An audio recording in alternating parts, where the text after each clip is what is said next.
Hello everyone. मेरा नाम प्रशांत है। अभी 28 मई 2023 को यूपीएससी ने प्री का एग्ज़ाम कंडक्ट कराया था सिविल सर्विसेज के लिए। एग्ज़ाम होने के बाद में स्टूडेंट्स कुछ परेशान दिखे और उससे कहीं ज़्यादा परेशान दिखे कुछ टीचर्स, जिन्होंने ना जाने यूपीएससी को क्या क्या कह डाला।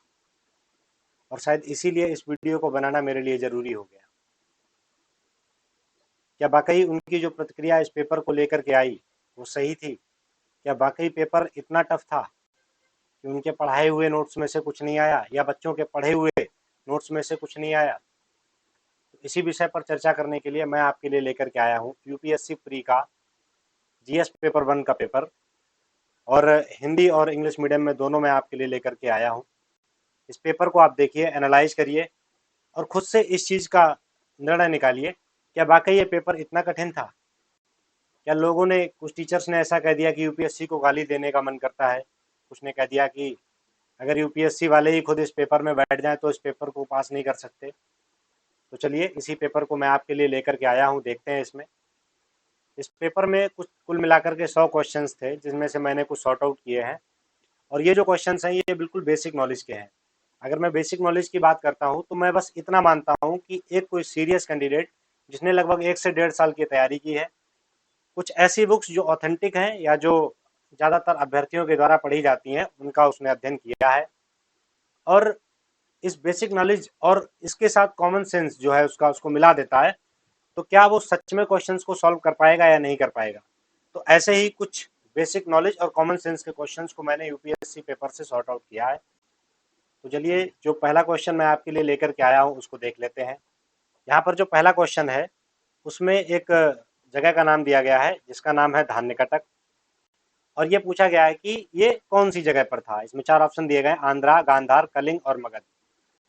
अगर हम बेसिक नॉलेज रखते हैं और थोड़ा सा भी इतिहास पढ़ते हैं तो हम देखते हैं कि सातवाहन का जो टॉपिक है वो हमारे लिए काफी इंपॉर्टेंट पड़ता है। और सातवाहनों की 2 राजधानियां थी, एक धान्यकटक थी और एक प्रतिष्ठान थी, जो कि महाराष्ट्र में थी, और धान्यकटक जो था वो आंध्र प्रदेश में थी। क्योंकि अगर हम सातवाहनों के बारे में पढ़ते हैं तो हमें उनका नाम भी कुछ ऐसे ही बताया जाता है कि सातवाहन या आंध्र सातवाहन। तो यहाँ से ये क्वेश्चन बहुत ज्यादा क्लियर हो जाता है। इसका ऑप्शन जो है वो ए सही है। लेकिन अगर फिर भी हम कुछ कॉमन सेंस को यहाँ पर अप्लाई करते हैं तो हम देख सकते हैं कि कई बार जब हम भारत की बात करते हैं तो कहते हैं कि अटक से और कटक तक भारत का जो साम्राज्य है वो फैला हुआ है। अटक जो है वो उत्तर में पड़ता है, कटक जो है वो दक्षिण में पड़ता है। यानी कि कहीं ना कहीं अगर हम कटक की बात करते हैं तो हमें दक्षिण भारत की तरफ देखना पड़ेगा। तो ऑप्शंस में देखिए, 2 ऑप्शन ऐसे हैं। एक तो जो गांधार है जो अफगानिस्तान में पड़ता है वो नहीं हो सकता, मगध जो बिहार में पड़ता है वो नहीं हो सकता है। 2 ऑप्शंस के विषय में डाउट हो सकता है, एक कलिंग है, एक आंध्र प्रदेश आंध्रा है। और चूंकि जो कलिंग है वो अशोक के समय में थोड़ा सा प्रसिद्ध हुआ था, लेकिन उसके बाद में जब सातवाहन आए तब महासांगिकों का जो विकास हुआ आंध्र प्रदेश के जो आंध्रा के जो धान्यकटक नामक स्थान पर, तो उसी से रिगार्डिंग एक क्वेश्चन पूछा गया है। चलिए अगला क्वेश्चन देख लेते हैं।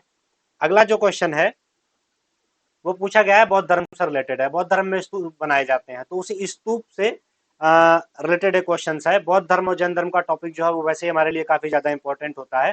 तो इसमें जो बोला गया है कि स्तूप की जो संकल्पना है वो मूलतः बौद्ध धर्म की है, यानी कि जो ऑरिजिनेट हुई है स्तूप की जो संकल्पना है वो बौद्ध धर्म से निकल करके आती है। ठीक है, लेकिन अगर हम ये देखें कि जो महात्मा बुद्ध हैं वो खुद ये कहते हैं कि मेरे अवशेषों पर आप स्तूप बनवाइएगा। तो यानी कि कहीं ना कहीं कि महात्मा बुद्ध से पहले से ही स्तूप चले आ रहे थे। ठीक है, तो ये जो स्टेटमेंट है ये गलत हो जाता है।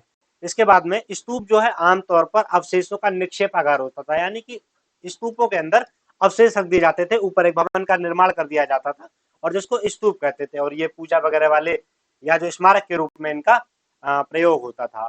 तो ये जो दूसरा स्टेटमेंट है ये सही है। बौद्ध परंपरा में स्तूप एक संकल्प अर्पित या स्मारक संरचना होती थी। स्मारक संरचना का मतलब कुछ एक रख दिया और उसकी स्मृति करने के लिए हम उसको जो भवन है उसका निर्माण करते हैं। तो ये स्टेटमेंट भी बिल्कुल सही है। तो फिर हम यहाँ पर देख लेते हैं कि बहुत ही आसानी से हमने यहाँ पर ऑप्शन को निकाल लिया है। जो हमारा यहाँ पर ऑप्शन सही होगा वो है ऑप्शन नंबर बी। चलिए अगले क्वेश्चन की तरफ चलते हैं। यहाँ पर ये क्वेश्चन थोड़ा सा ट्रिकी हो सकता है, लेकिन आप ये देखिए यहाँ पर जो 4 हैं वो राजवंशों के नाम दिए हुए हैं। पहला होयसाल, दूसरा गढ़वाल, तीसरा काकतीय और यादव। अगर हम इतिहास को पढ़ते हैं, अगर हम मिडेवल हिस्ट्री को थोड़ा सा भी पढ़ते हैं और सिर्फ इतना पढ़ लें कि कौन से राजवंश थे और किस सन में आए, तो कोई बहुत बड़ा नॉलेज वाला क्वेश्चन नहीं हो जाता, बहुत डीप क्वेश्चन नहीं हो जाता। इसमें आप एक चीज ये देखिए, बस इतना पूछा गया है कि इन चारों वंशों में से कौन से ऐसे थे जो 8वीं सदी में शुरुआत में स्टैब्लिश हुए थे, यानी कि 700 से 750 के आसपास में इनका स्टैब्लिशमेंट हुआ था। तो ये एक बहुत ही बेसिक क्वेश्चंस बन जाते हैं।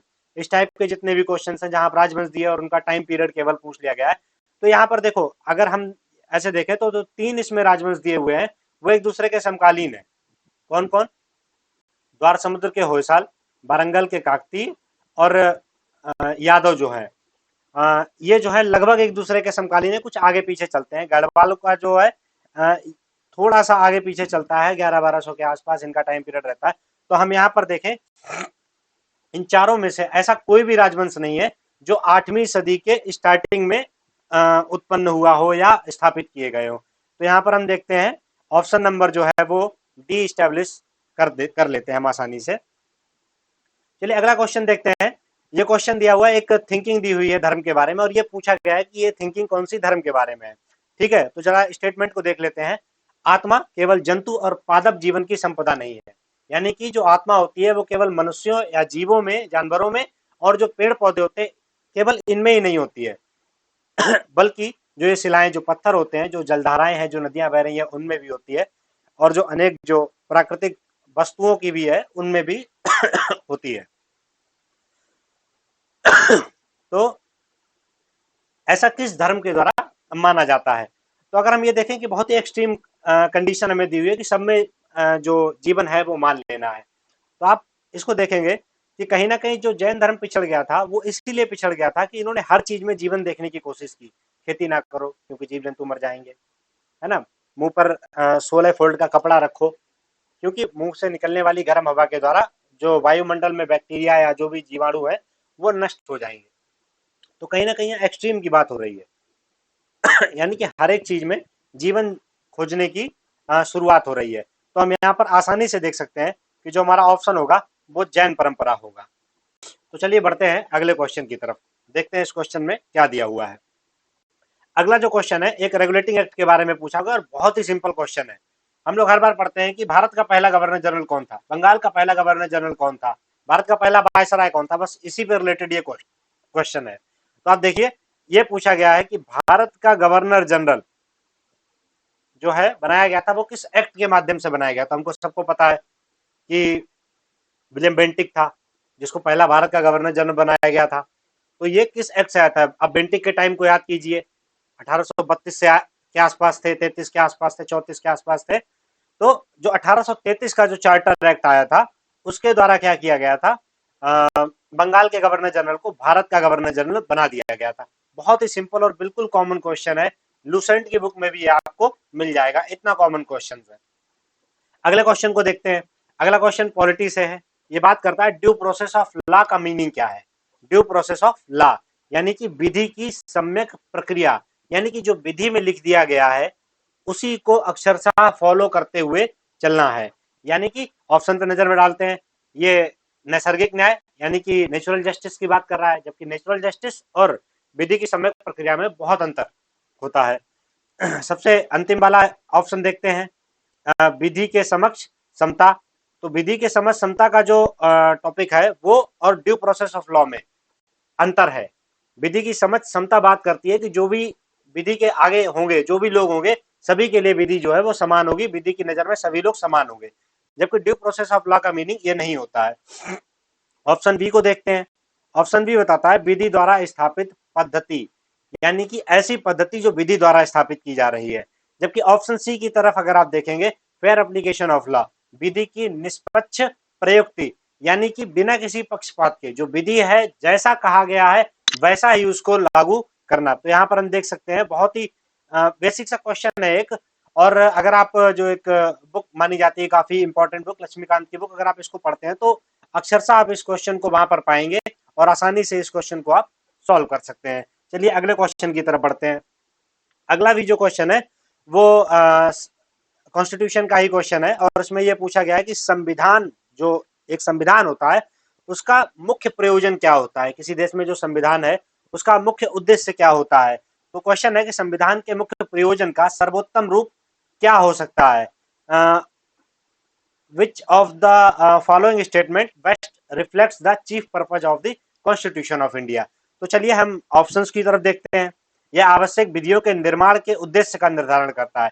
बिल्कुल गलत है, ऐसा कभी नहीं होता है। संविधान नियमों का समूह होता है, ये लिखा हुआ या बिना लिखा हुआ हो सकता है, लेकिन इसमें ये जो है एक सर्वोत्तम रूप में ये इसको प्रतिबिंबित नहीं करता है। राजनीतिक पदों और सरकारों के सृजन को सुकर बनाता है। राजनीतिक पद यानी कि जो पॉलिटिकल ऑफिसेज होते हैं, जो गवर्नमेंट होती है, उनके क्रिएशन को आसान बनाता है, इनेबल करता है उनको।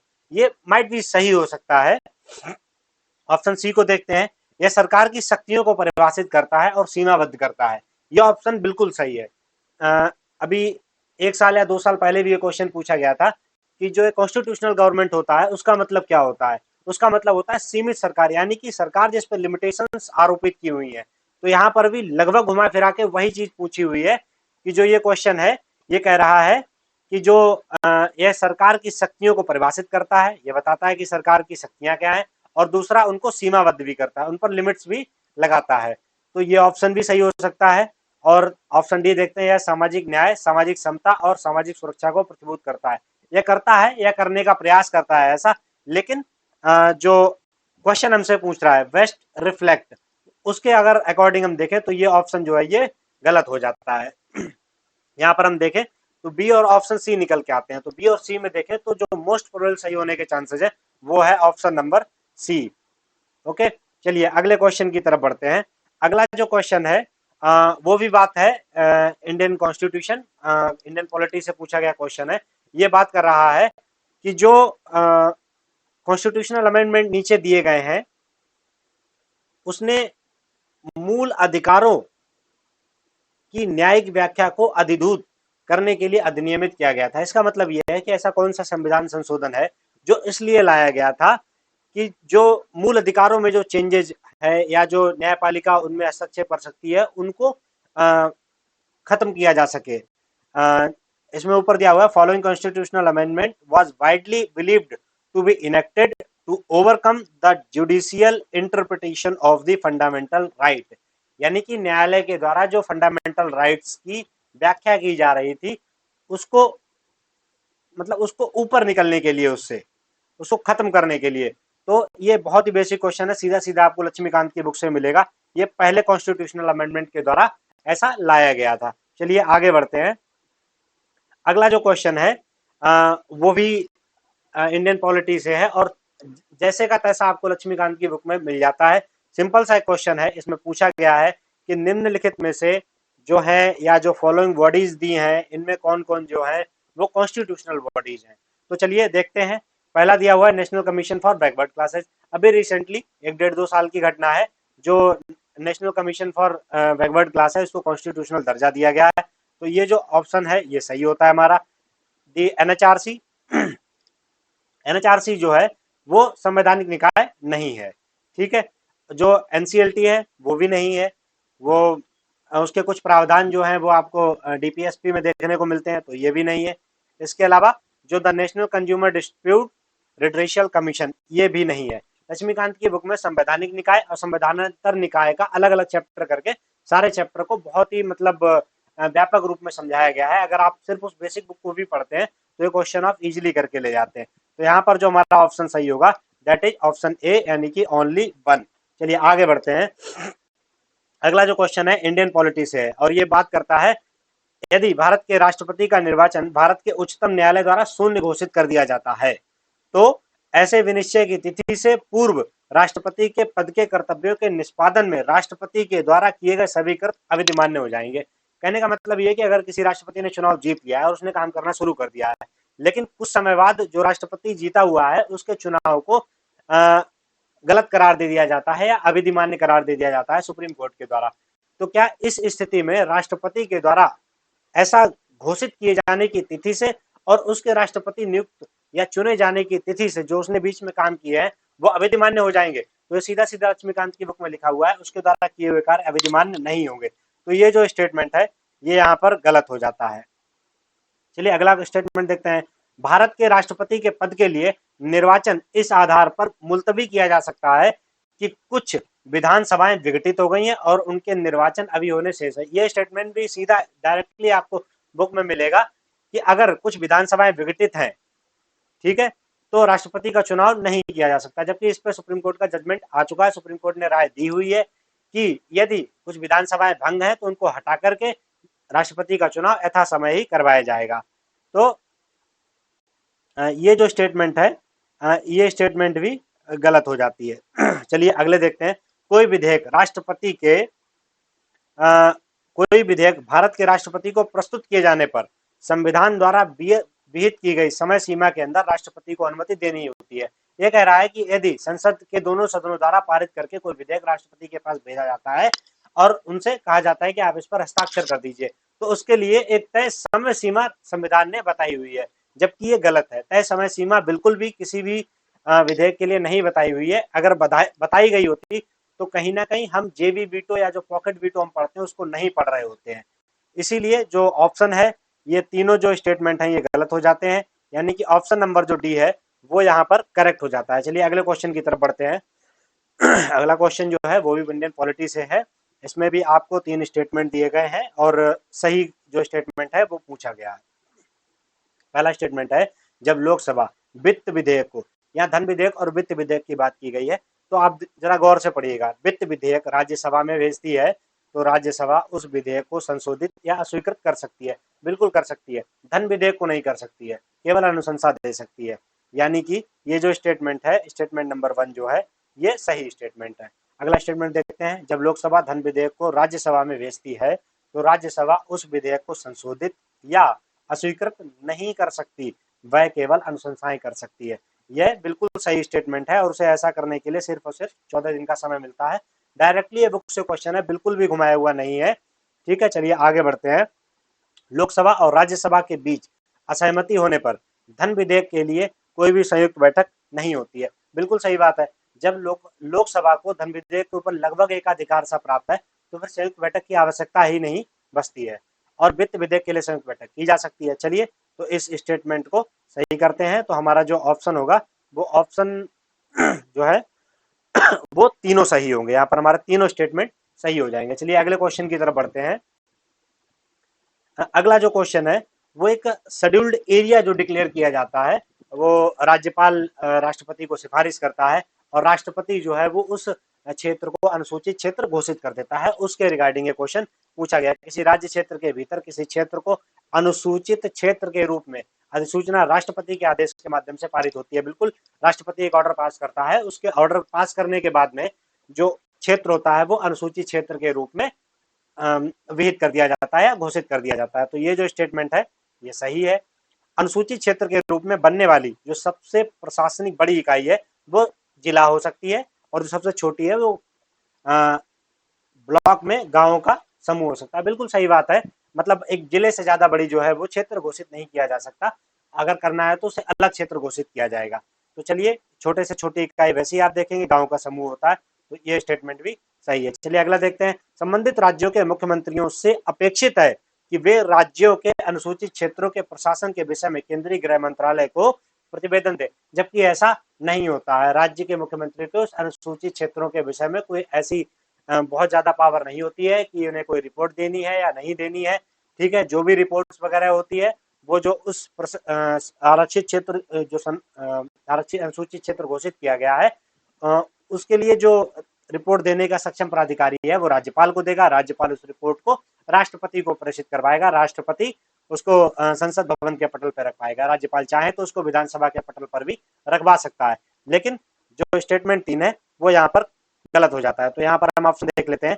हमारे जो है ऑप्शन नंबर बी सही है। केवल 2 स्टेटमेंट हमारे यहाँ पर सही है। चलिए अगले क्वेश्चन की तरफ चलते हैं। अगला जो क्वेश्चन है वो आर्टिकल 16(4) के तहत जो रिजर्वेशन दिया जाता है उसके रिगार्डिंग बात करता है। पहला स्टेटमेंट को देख लेते हैं।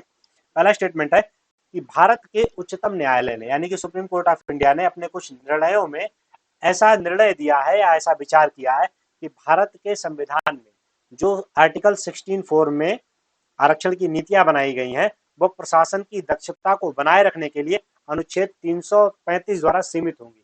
यानी कि आरक्षण अगर दिया जाना है तो दिया जा सकता है, लेकिन इससे जो प्रशासनिक दक्षता है, जो प्रशासनिक गुणवत्ता है, वो नकारात्मक रूप से प्रभावित नहीं होनी चाहिए।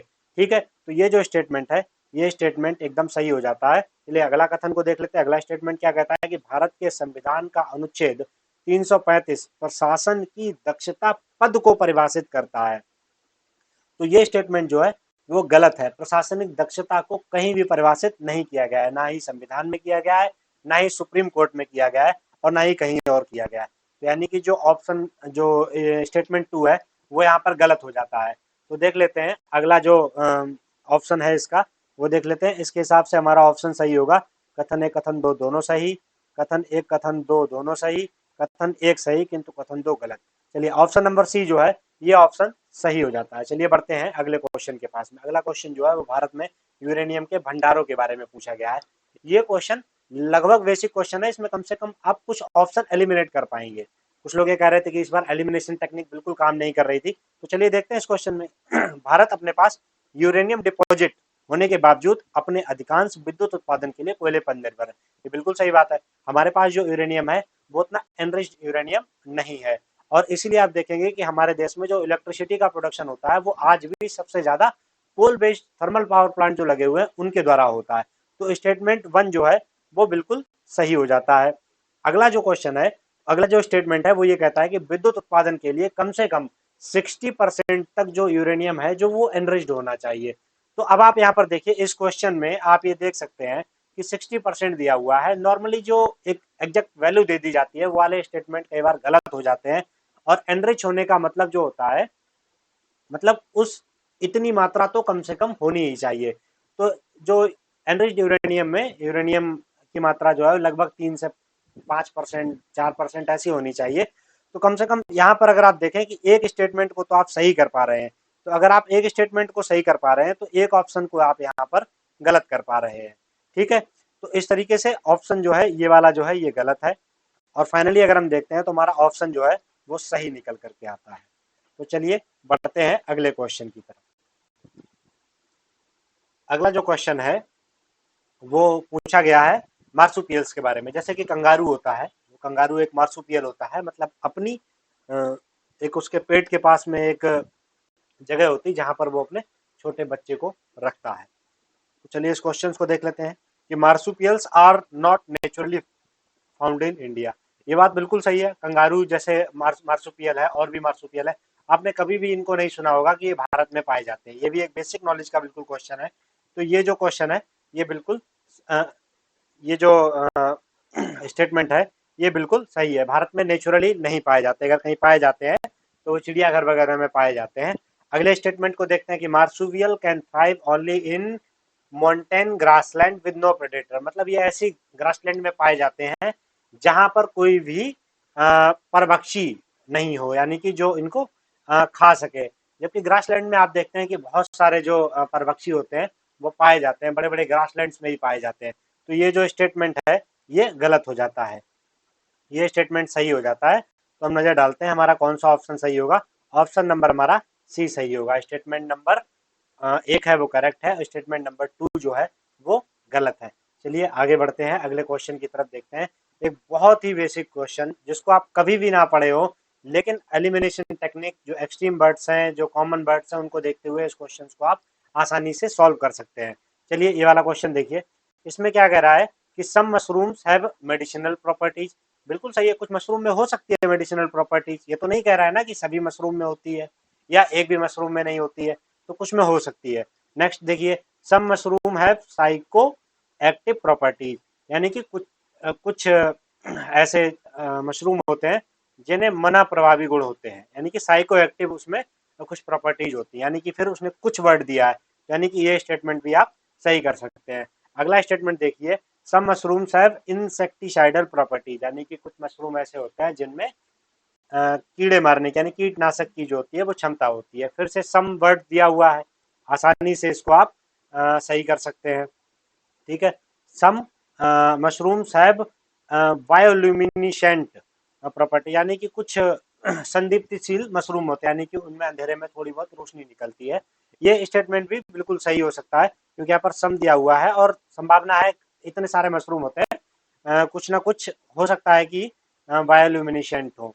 तो ये स्टेटमेंट भी जो है ये सही हो जाता है। तो यहाँ पर हम देखेंगे हमारे सभी चार के जो चार ऑप्शन है वो सही हो जाते हैं और ऑप्शन नंबर डी हमारा करेक्ट हो जाता है। अगले क्वेश्चन की तरफ बढ़ते हैं। अगला क्वेश्चन क्या कह रहा है कि कुछ सूक्ष्म जीव जल के क्वथनांक के ऊपर के तापमान वाले वातावरण में पनप सकते हैं। क्वथनांक यानी कि जल का क्वथनांक कितना होता है 100 डिग्री सेंटीग्रेड, यानी कि ये बात कर रहा है कि कुछ जीव ऐसे होते हैं अगर 100 डिग्री सेंटीग्रेड के ऊपर भी तापमान रहता है तो वो पनप सकते हैं। तो आप यहाँ पर देखिए फिर से एक वर्ड दिया हुआ है सम, कोई एक्सट्रीम वर्ड नहीं है, तो यानी कि ये स्टेटमेंट जो है वो सही हो जाता है। अगला स्टेटमेंट देखते हैं। कुछ सूक्ष्म जीव जल के हिमांक के नीचे के तापमान के वातावरण में पनप सकते हैं, यानी कि जल का हिमांक कितना होता है 0 डिग्री सेंटीग्रेड, यानी कि उससे नीचे भी कुछ जीव जो है उनमें जीवन संभव है।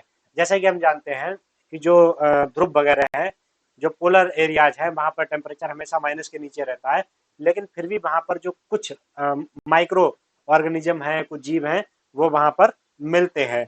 तो ये स्टेटमेंट भी, ये चूंकि सम करके बात कर रहा है इसलिए एक्सट्रीम वर्ड नहीं है यहाँ पर, ये स्टेटमेंट भी जो है वो आपका करेक्ट हो जाता है। अगले स्टेटमेंट की तरफ बढ़ते हैं। Some micro organisms can grow in highly acidic environment with pH below 3। इसमें भी आप देखिए कोई भी जो एक्सट्रीम वर्ड है वो नहीं दिया हुआ है, सम कुछ हो सकते हैं, संभावना है, यानी कि एग्जैक्टली नंबर नहीं दिया, कुछ नहीं दिया, बस एक संभावना है। तो यहाँ पर जो है तीनों के तीनों स्टेटमेंट जो है वो सही हो जाएंगे। ऑप्शन नंबर 3 जो है, ऑप्शन नंबर सी जो है वो ठीक हो जाता है। चलिए अगले क्वेश्चन की तरफ बढ़ते हैं। इसमें जो है भारत और चीन के बीच में कुछ तुलना की गई है। पहला स्टेटमेंट है वो क्या कहता है, चीन की तुलना में भारत के पास अधिक कृषि योग्य क्षेत्र है। तो ये स्टेटमेंट सही है गलत, आप खुद सोच के देखिए कि चीन के पास एक बहुत बड़ा एरिया तिब्बत का है, और तिब्बत का जो एरिया है वो हाई लैंड है, पठारी हिस्सा है, वहां पर खेती ज्यादा नहीं होती है, वो जो लैंड है वो अरेबल नहीं है, कृषि योग्य जमीन नहीं है। तो इसलिए अगर हम देखें, बहुत ही बेसिक सा क्वेश्चन है, इसको हम आसानी से स्टेटमेंट को सही कर सकते हैं। अगले को देखते हैं। The proportion of irrigated area is more in India as compare to China. चीन की तुलना में भारत में सिंचित क्षेत्र का अनुपात अधिक है, यानी कि ये ऑप्शन भी जो है, यानी कि सिंचाई का जो क्षेत्र है, जो सिंचित एरिया है, वो भारत में ज्यादा है। ये भी स्टेटमेंट जो है वो बिल्कुल सही हो जाता है। चलिए अगले स्टेटमेंट की तरफ देखते हैं। चीन की तुलना में भारत की कृषि में प्रति हेक्टेयर उत्पादकता, यहाँ पर बात कर रहा है जो पर हेक्टेयर प्रोडक्टिविटी है उसका कंपैरिजन है, और ये एक स्टेटमेंट कह रहा है कि भारत की जो पर हेक्टेयर प्रोडक्टिविटी है वो चीन से कहीं ज्यादा है। हम सब जानते हैं कि चीन टेक्नोलॉजी के मामले में हमसे कहीं आगे है, तो डेफिनेटली वो टेक्नोलॉजी का प्रयोग करते हुए हमारी जो पर हेक्टेयर प्रोडक्टिविटी है उससे उसका प्रोडक्शन जो है वो ज्यादा होगा।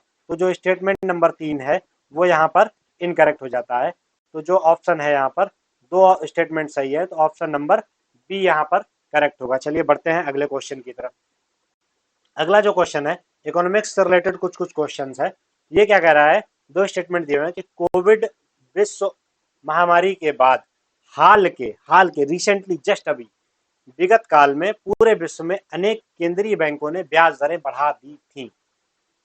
अब आप देखिए कोविड 19 में क्या हुआ था, प्रोडक्शन रुक गया था, मार्केट कोलैप्स कर रहा था, डाउन जा रहा था, प्रोडक्शन नहीं हो रहा था।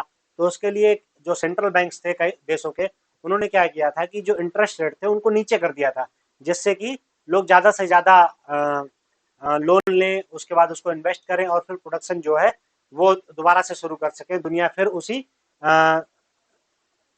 गति के साथ आगे बढ़ सके। लेकिन जैसे जैसे चीजें नॉर्मल होती गई तो आप देखेंगे रिसेंट के टाइम में, जस्ट अभी रिसेंट के टाइम में जो रिजर्व बैंक हैं उन्होंने अपनी ब्याज दरें जो है वो बढ़ा दी हैं, क्योंकि जो उनका पर्पस था वो लगभग सॉल्व हो चुका था। तो यहाँ पर जो स्टेटमेंट नंबर 1 है वो सही हो जाता है। अगला स्टेटमेंट देखते हैं। आमतौर पर जो रिजर्व बैंक होते हैं वो ऐसा मानते हैं कि उनके पास बढ़ती हुई उपभोक्ता कीमत, यानी कि जो कंज्यूमर प्राइस है, जो मार्केट में हमें प्राइस मिलता है, मौद्रिक नीति के उपायों से प्रतिकार करने में सामर्थ्य है, यानी कि अगर कीमतें बढ़ रही हैं तो मॉनेटरी पॉलिसी के माध्यम से रिजर्व बैंक उनको कंट्रोल कर सकता है, और ये बिल्कुल सही बात है। अगर मॉनेटरी पॉलिसी जो है उसका यूज करता है रिजर्व बैंक, चाहे तो अगर मार्केट से पैसा खींच लेता है तो कीमतों में थोड़ी कमी देखने को मिलेगी। अगर मार्केट में पैसा ज़्यादा बढ़ जाता है तो कीमतों में उछाल देखने को मिलता है। तो यानी कि ये जो स्टेटमेंट है, ये स्टेटमेंट जो है वो बिल्कुल सही है। अब यहाँ पर देखिए कथन एक और कथन दो दोनों सही है, कथन एक और कथन दो दोनों सही है, दो स्टेटमेंट में दिया हुआ है, तो यानी कि जो व्याख्या है, जो सेकंड स्टेटमेंट है, वो ऊपर वाले की व्याख्या भी ठीक करता है, क्योंकि कोविड के बाद जो है वो कीमतों में भी बढ़ोतरी हुई थी। तो इस हिसाब से हम यहाँ पर ऑप्शन जो है हमारा, वो ऑप्शन ए जो है वो सही हो जाता है। चलिए बढ़ते हैं अगले क्वेश्चन की तरफ। अगला क्वेश्चन देखिए, बिल्कुल एकदम ऐसा क्वेश्चन है जिसमें आपको कोई भी एक्सट्रीम वर्ड नहीं मिलेंगे, कोई एक्सट्रीम कंडीशन नहीं आपके लिए दी हुई है। पहला स्टेटमेंट पढ़ के देखिए, ऐसी संभावना है, मतलब पॉसिबिलिटी है, carbon markets are likely to be one of the most wide spread tool in fight against climate change. यानी कि ऐसी संभावना है कि जो कार्बन बाजार हैं वो जलवायु परिवर्तन से निपटने के लिए एक व्यापक साधन हो जाए। तो संभावना है, बिल्कुल हो सकते हैं।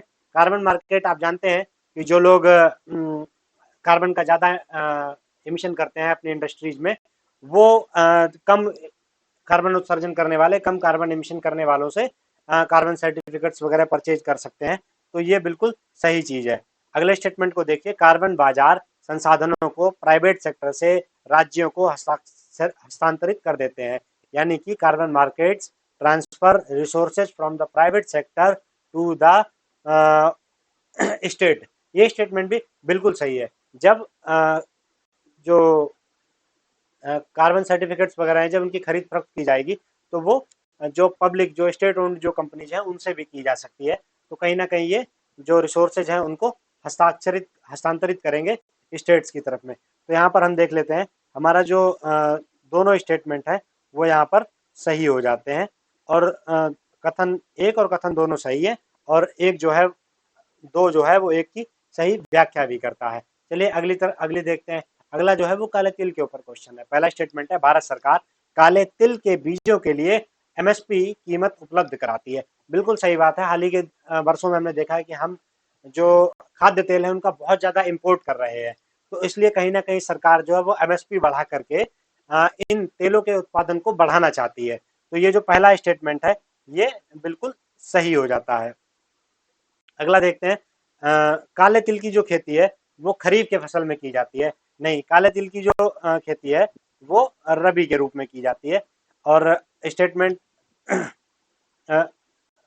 माफ कीजिएगा, जो खरीफ के रूप में ही की जाती है।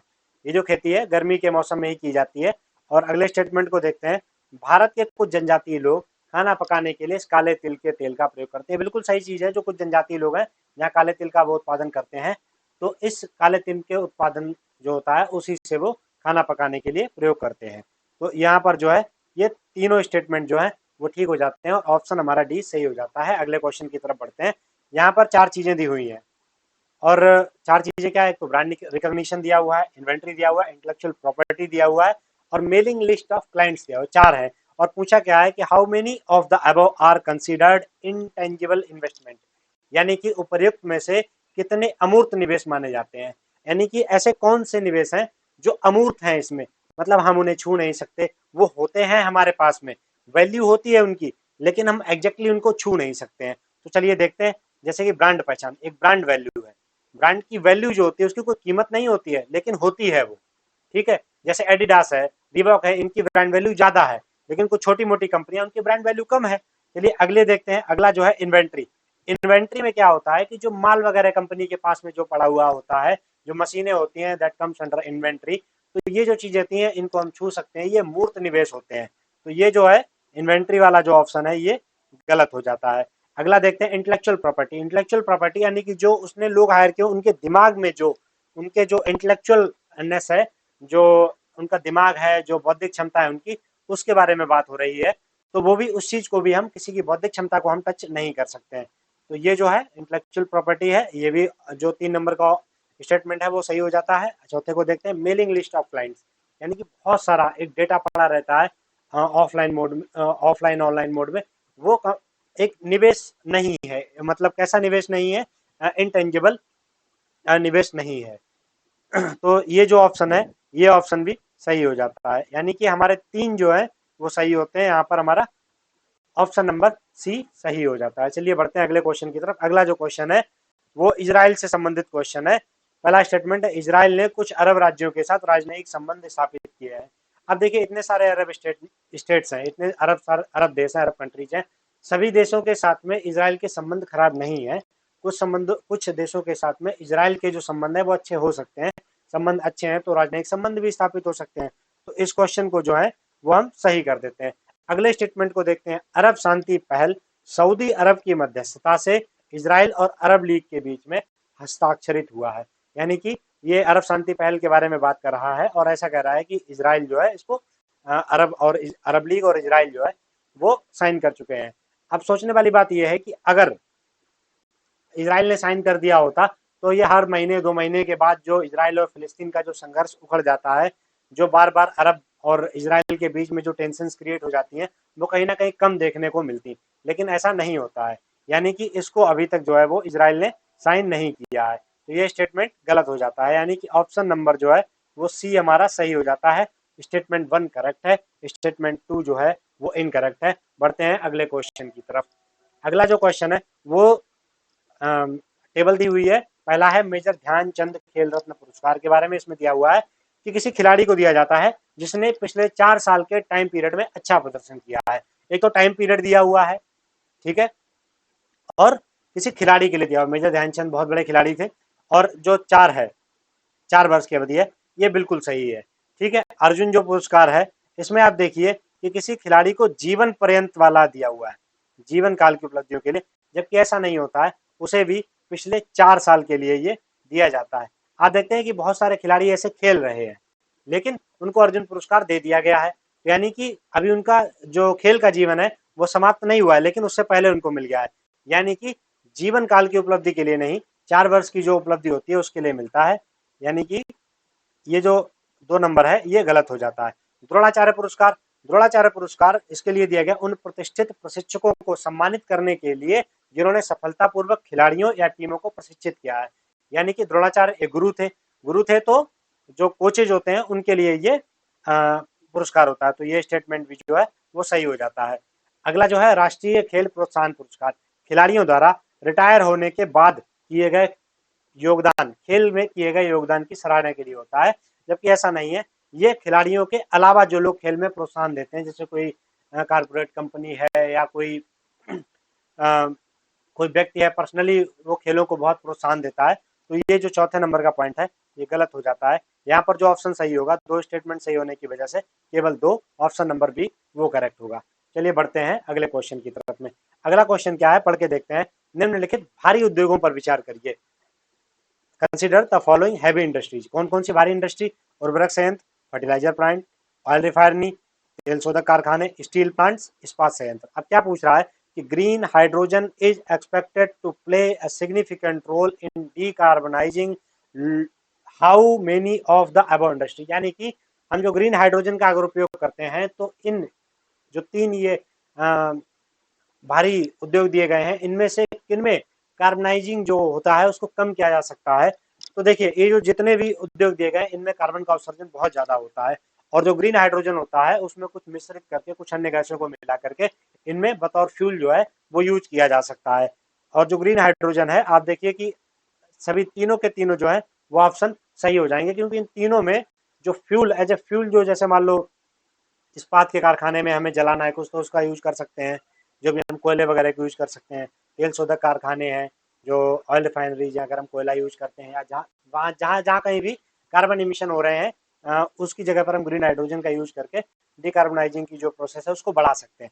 तो ये जो तीनों हैं ऑप्शन जो है वो हमारे सही हो जाते हैं। Option number C. ये कोई बहुत ज़्यादा डीप नॉलेज वाला क्वेश्चन नहीं है, आप बेसिक कॉमन सेंस लगाएंगे तो आप जो है इससे क्वेश्चन को सही कर पाएंगे। अगला क्वेश्चन देखते हैं G20 के बारे में। G20 की मीटिंग्स जो है वो भारत में आयोजित हो रही है, भारत को प्रेसिडेंसी मिली हुई है G20 की। तो चलिए पहला देखते हैं G20 समूह की मूल रूप से स्थापना, यानी कि जब स्थापित किया गया था तब क्या था।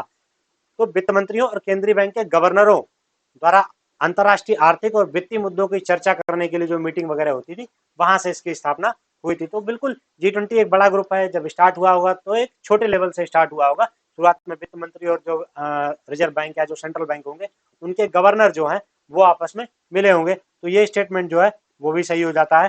दूसरे स्टेटमेंट को देखते हैं। डिजिटल सार्वजनिक बुनियादी ढांचा भारत की G20 प्राथमिकताओं में से एक है, यानी कि digital public infrastructure is one of the India's G20 property. आप देखिए भारत जब भी बात कर रहा है तो वो डिजिटल इंफ्रास्ट्रक्चर की बात कर रहा है, कोई भी चीज़ हो तो डिजिटल पब्लिक इंफ्रास्ट्रक्चर वाला जो ये स्टेटमेंट है वो सही हो जाता है। तो यहाँ पर ऑप्शन सी जो है वो करेक्ट हो जाता है। कथन 1 और कथन 2, statement 1 and 2 both are correct. चलिए अगले क्वेश्चन को देखते हैं। अगला क्वेश्चन जो है वो मॉडर्न हिस्ट्री से है। पहला स्टेटमेंट है 7 अगस्त को राष्ट्रीय हथकरघा दिवस के रूप में घोषित किया गया है। अभी नहीं, हाल ही में नहीं घोषित किया गया है, 2015-14 के आसपास इसको घोषित किया गया था। कथन 2 है 1905 में इसी दिन स्वदेशी आंदोलन शुरू किया गया था। तो देखिए अब इस क्वेश्चन को कैसे सही करें। अगर हम मॉडर्न हिस्ट्री की बुक पढ़ते हैं, स्पेक्ट्रम की बुक पढ़ते हैं या किसी अन्य राइटर की बुक पढ़ते हैं तो हम इस क्वेश्चन को वहां डिक्टो लिखा हुआ पाएंगे कि जो स्वदेशी आंदोलन है वो 1905 में 7 अगस्त से ही प्रारंभ हुआ था। अब चूंकि हमारी एक परंपरा है कि हम अगर किसी दिन को सेलिब्रेट करना प्रारंभ करते हैं तो उस दिन के कुछ जो इतिहास जुड़ा हुआ है उसी दिन को हम ढूंढते हैं। तो कहीं ना कहीं अगर हमको ये डेट पता है कि 7 अगस्त को हमारा स्वदेशी आंदोलन शुरू हुआ था तो उसी दिन जो है हथकरघा दिवस यानी कि जो हैंडलूम डे है वो हम मनाते हैं। क्योंकि स्वदेशी आंदोलन जो हुआ था वो इसमें इन हैंडलूम वाले जो प्रोडक्ट्स है इनकी बहुत ज्यादा भूमिका थी। तो ये जो दोनों स्टेटमेंट है ये हमारे करेक्ट हो जाते हैं और जो स्टेटमेंट 2 है वो नंबर 1 की सही व्याख्या भी करता है। तो यहाँ पर जो हमारा स्टेटमेंट है वो स्टेटमेंट ए, ऑप्शन ए जो है वो हमारा करेक्ट हो जाता है। चलिए बढ़ते हैं अगले ऑप्शन क्वेश्चन की तरफ। संविधान दिवस के बारे में क्वेश्चन पूछा गया है। नागरिकों के बीच जो कॉन्स्टिट्यूशनल वैल्यूज हैं उनको बढ़ाने के लिए हर साल हम 26 नवंबर को संविधान दिवस मनाते हैं। ये स्टेटमेंट बिल्कुल सही है क्योंकि हमारा जो संविधान है वो बनकर के तैयार हो गया था 26 नवंबर सन 1949 को और लागू किया गया था 26 जनवरी सन 1950 को। डायरेक्टली लक्ष्मीकांत की बुक में ये लाइन दी हुई है। तो ये जो है इसको जो मनाया गया है सिर्फ इसीलिए मनाया गया है कि संवैधानिक मूल्य जो है वो जनता के बीच में बढ़ सके। अच्छा स्टेटमेंट नंबर 2 देखते हैं कि 26 नवंबर सन 1949 को भारत की संविधान सभा ने भारत के संविधान का प्रारूप तैयार करने के लिए डॉक्टर बी आर अम्बेडकर की अध्यक्षता में एक प्रारूपण समिति बनाई थी। तो देखिए एक प्रारूपण समिति जो बनी थी वो निश्चित तौर पर बी आर अम्बेडकर की अध्यक्षता में बनाई गई थी। ठीक है, एक प्रारूप समिति भी बनाई गई थी, लेकिन प्रारूप समिति का काम क्या था? संविधान का निर्माण करना, यानी कि ड्राफ्ट करना संविधान को। अब जब संविधान बन चुका है 1950 में लागू हो रहा है तो कैसे पॉसिबल है कि 1949 में ड्राफ्ट बने? ड्राफ्ट तो तब बना होगा ना कि जब 1947 में हमने संविधान बनाना शुरू किया है। तो यहाँ पर हम थोड़ा सा एनालिसिस अगर करते हैं तो इस स्टेटमेंट को हम गलत कर देते हैं। तो इसके हिसाब से अगर हम देखें तो ऑप्शन नंबर जो सी है वो हमारा सही हो जाता है। चलिए बढ़ते हैं अगले ऑप्शन की तरफ में। अगला जो क्वेश्चन है ये बात करता है यूरोपीय संघ का स्थिरता एवं समृद्धि समझौता यानी कि स्टेबिलिटी एंड ग्रोथ पैक्ट ऐसी संधि है। अब इस पैक्ट है इसमें क्या क्या दिया हुआ है? इसमें ऑप्शन पढ़ते हैं। यूरोपीय संघ के देशों के बीच बजटीय घाटे के स्तर को सीमित करता है। क्योंकि देखिए जो यूरोपियन यूनियन है और इससे रिगार्डिंग अगर कोई भी समझौता है यूरोपियन यूनियन के देशों के बीच में तो उन्होंने सिर्फ कॉमन करेंसी को अपनाया हुआ है, बाकी कुछ भी कॉमन नहीं है उनके बीच में। तो अगर यहाँ पर कोई भी हमें कॉमन करेंसी या उस करेंसी के यूज, बजट, आर्थिक चीजों से संबंधित कोई स्टेटमेंट मिलता है तो उसको हम सही करेंगे। तो देखिए पहला स्टेटमेंट क्या है? यूरोपीय संघ के देशों के बीच बजटीय घाटे के स्तर को सीमित करना, तो ये आर्थिक स्टेटमेंट है तो इसको हम यहाँ पर सही कर देते हैं। ये वाला स्टेटमेंट सही हो जाता है। यूरोपीय संघ के देशों के लिए अपनी आधारिक संरचना सुविधाओं को आपस में बांटना सुकर बनाती है, यानी कि makes the countries of the European Union to share their infrastructure facility, यानी कि एक जो यूरोपियन यूनियन का देश है वो दूसरे देश के लिए अपनी जो इंफ्रास्ट्रक्चर है, फैसिलिटी, उनके लिए आसानी से यूज कर सके, जबकि ऐसा नहीं है। मैंने कहा ना कि कॉमन करेंसी की बात है सिर्फ। Enables the countries of the European Union to share their technical knowledge, यानी कि आपस में जो टेक्निकल नॉलेज है वो उसको शेयर करके। कौन सा देश है जो अपनी जो टेक्निकल एडवांसमेंट है वो दूसरे देश के साथ शेयर करना चाहता है? कोई भी देश नहीं करना चाहते। तो ये जो दोनों स्टेटमेंट है ये दोनों स्टेटमेंट करेक्ट हो जाते हैं, यानी कि ऑप्शन हमारा सही होता है, ऑप्शन ए, केवल एक स्टेटमेंट। चलिए आगे बढ़ते हैं। अगला जो है हाल ही में संयुक्त राष्ट्र के सभी देशों ने अंतर्राष्ट्रीय प्रवास के लिए अभी तक की पहली संविदा सुरक्षित, व्यवस्थित और नियमित प्रवास के लिए बौद्धिक संविदा global compact for safe, orderly and regular migration GCM अपनाई है। इसको अंग्रेजी में देख लेते हैं। Recently all the countries of the United Nations have adopted the first ever compact for international migration, the global compact for safe, orderly and regular migration GCM. अब इस स्टेटमेंट को देखिए, ये स्टेटमेंट जो है ये स्टेटमेंट सही है। अभी रिसेंटली उन्होंने एक ये अपनाया था। अगले स्टेटमेंट को देखते हैं। The objective and commitments stated in the GCM are binding on UN member countries.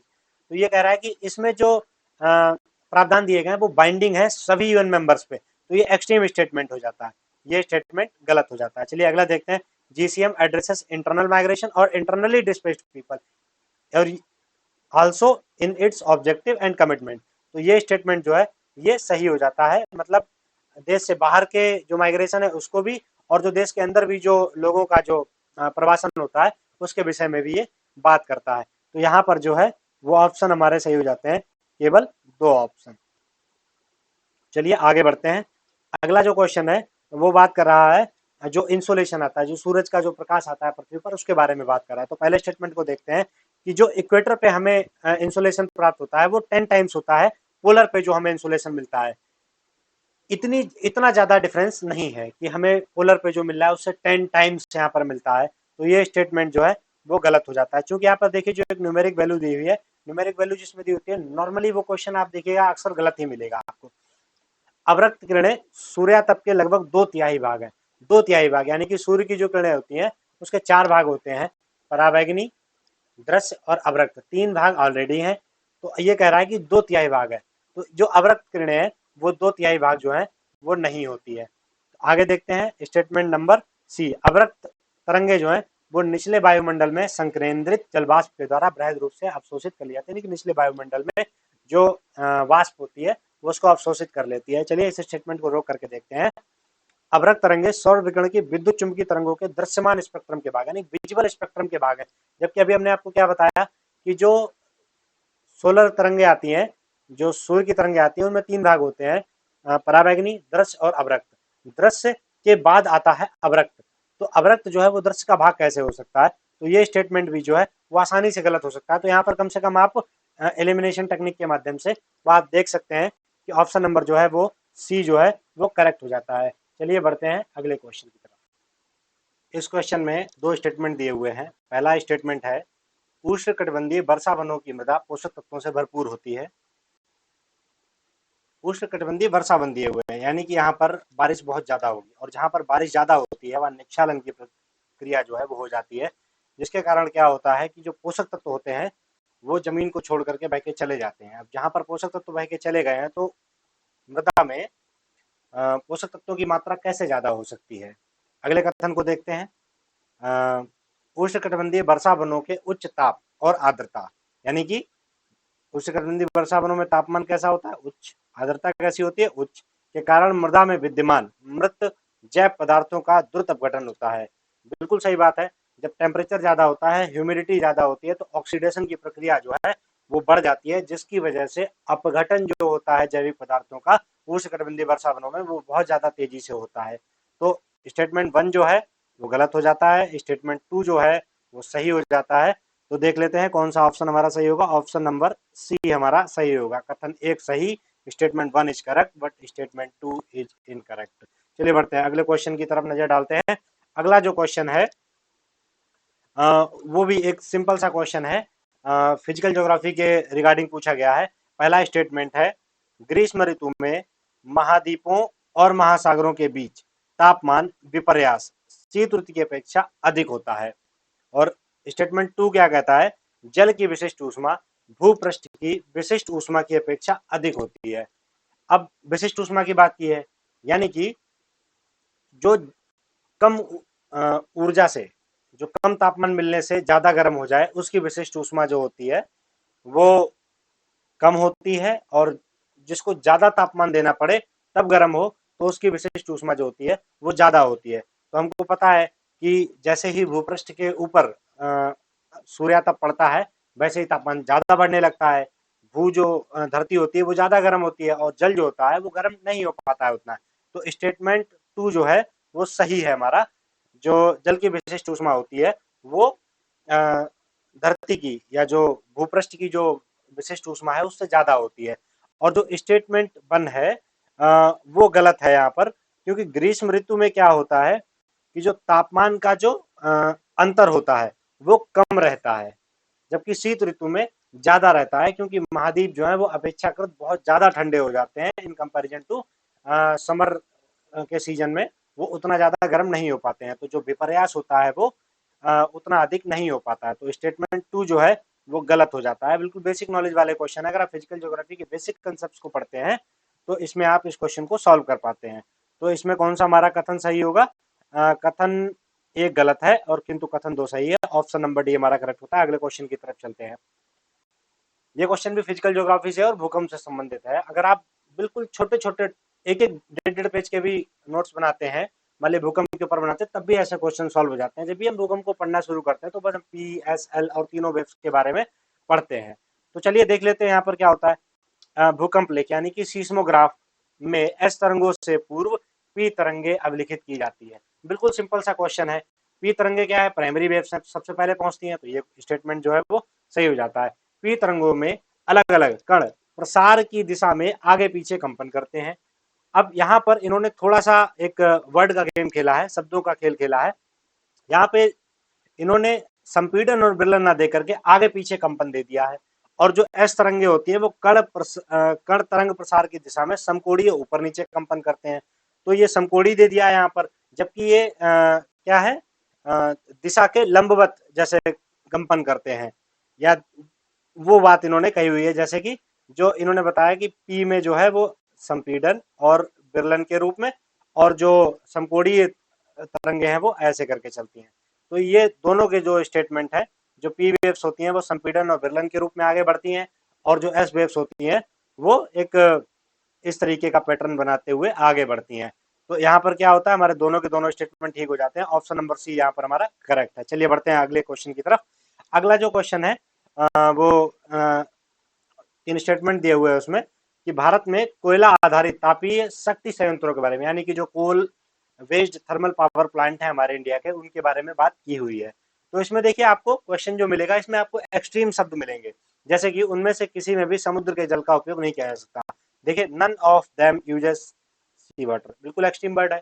बिल्कुल कर सकते हैं, जरूरी नहीं कि हम बॉयलर में करें, हम समुद्र का जो पानी होता है उसका कूलिंग इफेक्ट के लेकर के यूज कर सकते हैं, और यूज भी किया जाता है। उनमें से कोई भी जल संकट वाले जिलों में स्थापित नहीं है, जबकि ऐसा नहीं है, जल संकट वाले जिलों में भी स्थापित है। और चूंकि ऐसी जगहों पर स्थापित किए गए हैं वहां पर नहरों के द्वारा पानी भी पहुंचाया गया है, तो संयंत्रों को मिलने वाले पानी के अलावा भी जो उस स्थान की जो जल की आवश्यकताएं हैं वो भी पूर्ति हो पाती है। तो ये जो स्टेटमेंट है, दोनों स्टेटमेंट इनकरेक्ट हो जाते हैं। अगला स्टेटमेंट क्या है? उनमें से कोई भी निजी स्वामित्व में नहीं है। अब सोचिए, देश में इतने सारे कोल थर्मल पावर प्लांट है, तो उनमें से क्या कोई भी प्राइवेट सेक्टर में नहीं होगा? बिल्कुल होगा, कोई ना कोई तो जरूर होगा। तो ये जो थर्ड स्टेटमेंट है ये भी गलत हो जाता है। तो इसमें हमारा ऑप्शन जो है वो ऑप्शन नंबर डी हो जाएगा। पूछा है कितने कथन सही है, तो यहाँ पर जो हमारा है कोई भी सही नहीं है। ऑप्शन नंबर डी यहाँ पर करेक्ट हो जाता है। आगे बढ़ते हैं। अगला जो क्वेश्चन है वो जननी सुरक्षा योजना के संबंध में है। तो इसमें पहला स्टेटमेंट देखते हैं। यह राज्यों के स्टेट्स के स्वास्थ्य विभागों की एक सुरक्षित मातृत्व योजना है। सुरक्षित मातृत्व योजना तो है, लेकिन ये जो योजना है ये राज्यों की नहीं है। कई बार इसका आपने टीवी पर ऐड देखा होगा, जैसे ही ऐड खत्म होता है वैसे ही परिवार कल्याण मंत्रालय भारत सरकार द्वारा जनहित में जारी करके आ जाता है। तो ये क्वेश्चन आप वहां से सही कर सकते हैं। इसके अलावा इसमें देखते हैं, इसका उद्देश्य गरीब गर्भवती महिलाओं में मातृ तथा नवजात शिशु मृत्यु दर में कमी लाना है। बिल्कुल सही ऑप्शन है। बात किसकी हो रही है? जननी सुरक्षा योजना। तो दोनों की बात होगी, तो ये स्टेटमेंट जो है ये सही हो जाता है, और जो पहला स्टेटमेंट है ये इनकरेक्ट हो जाता है। दूसरा देखते हैं, इसका लक्ष्य गरीब गर्भवती महिलाओं के लिए स्वास्थ्य केंद्रों में प्रसव को बढ़ावा देना है। बिल्कुल सही बात है। जो प्रसव होना चाहिए वो स्वास्थ्य केंद्रों में हो, जिससे कि जो जन्म के समय मृत्यु दर होती है, मरने की जो जो ज्यादा मृत्यु हो जाती थी वो कम हो सके। ठीक है, तो ये स्टेटमेंट भी ठीक है। इसके उद्देश्यों में 1 वर्ष की आयु तक के बीमार और बच्चों को लोक स्वास्थ्य सुविधाएं प्रदान की जाती हैं। तो देखिए यहाँ पर 1 वर्ष दे दिया है। 1 वर्ष देने का मतलब क्या हुआ कि डेटा दे दिया है। यहाँ पर 1 वर्ष की नई टाइम पीरियड होती है, ये शायद 3 वर्ष होती है। तो ये जो स्टेटमेंट है ये गलत होगा। तो यहाँ पर हमारे कितने स्टेटमेंट ठीक हुए? 2 स्टेटमेंट ठीक है। ऑप्शन नंबर बी करेक्ट हो जाता है हमारे। पर अगले क्वेश्चन की तरफ चलते हैं। अगला क्वेश्चन क्या कहता है कि ऑटोमोबाइल और एयरक्राफ्ट में प्रयुक्त होने वाले अवयवों के निर्माण में कार्बन तंतु यानी कार्बन फाइबर जो इस्तेमाल है, उनका इस्तेमाल होता है। किसमें किसमें होता है? ऑटोमोबाइल सेक्टर में होता है, एयरक्राफ्ट में होता है। बिल्कुल होता है, क्योंकि कार्बन फाइबर जो होता है वो काफी स्ट्रांग होता है। तो उस और हल्का होता है, तो इसकी वजह से ऑटोमोबाइल सेक्टर में और एयरक्राफ्ट सेक्टर में इसका विनिर्माण में, मैन्युफैक्चरिंग में काफ़ी ज़्यादा इस्तेमाल होता है। तो स्टेटमेंट 1 जो है वो करेक्ट हो जाता है। अगले स्टेटमेंट की तरफ देखते हैं। अगला जो स्टेटमेंट है वो कहता है कि कार्बन तंतु एक बार प्रयुक्त होने के बाद पुनर्चक्रित नहीं हो सकते, जबकि ऐसा नहीं है। जो कार्बन फाइबर्स होते हैं उनको रिसाइकिल किया जा सकता है। तो ये जो स्टेटमेंट है वो गलत हो जाता है। चलिए इसको गलत कर देते हैं। कौन सा ऑप्शन हमारा सही हो जाता है? ऑप्शन नंबर ए सही हो जाता है, केवल स्टेटमेंट 1। चलिए अगला देखते हैं। 3 स्टेटमेंट दिए हैं, इसमें ढूंढना क्या है, उपरोक्त में से कितनी क्रियाओं में, यानी कि जो बातें लिखी है उनमें से कितने में त्वरण मापी यानी एक्सेलरोमीटर के प्रकार की आवश्यकता होती है। तो चलिए देखते हैं इसको। इसमें सबसे पहले देखते हैं इस नंबर 3 को।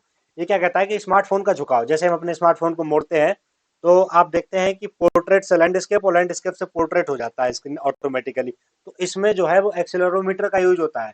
तो बिल्कुल है, जब भी मोबाइल फोन के ऐड आते हैं तो गेमिंग वगैरह में जो मोबाइल ऐसे करके झुका करके टिल्ट करके जो गेम खेले जाते हैं उनमें एक्सेलरोमीटर का यूज होता है। वैसे ही पोर्ट्रेट से लैंडस्केप, लैंडस्केप से पोर्ट्रेट करने के लिए एक्सेलरोमीटर का यूज होता है।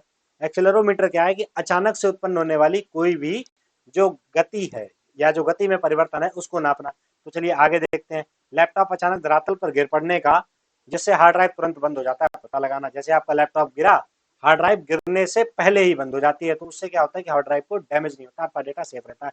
तो ये स्टेटमेंट भी कॉमन सा है बिल्कुल, और ये बिल्कुल सही है।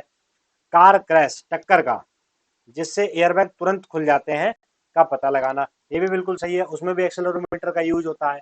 जैसे ही अचानक से गाड़ी का जो एक्सेलरेटर है वो डाउन होती है, स्पीड डाउन होती है, तो गति में जो वेरिएशन है उसका पता चल जाता है और एयरबैग जो है वो ओपन हो जाते हैं। तो यहाँ पर तीनों जो स्टेटमेंट है वो सही है, ऑप्शन नंबर सी यहाँ पर करेक्ट हो जाएगा। चलिए बढ़ते हैं अगले क्वेश्चन की तरफ।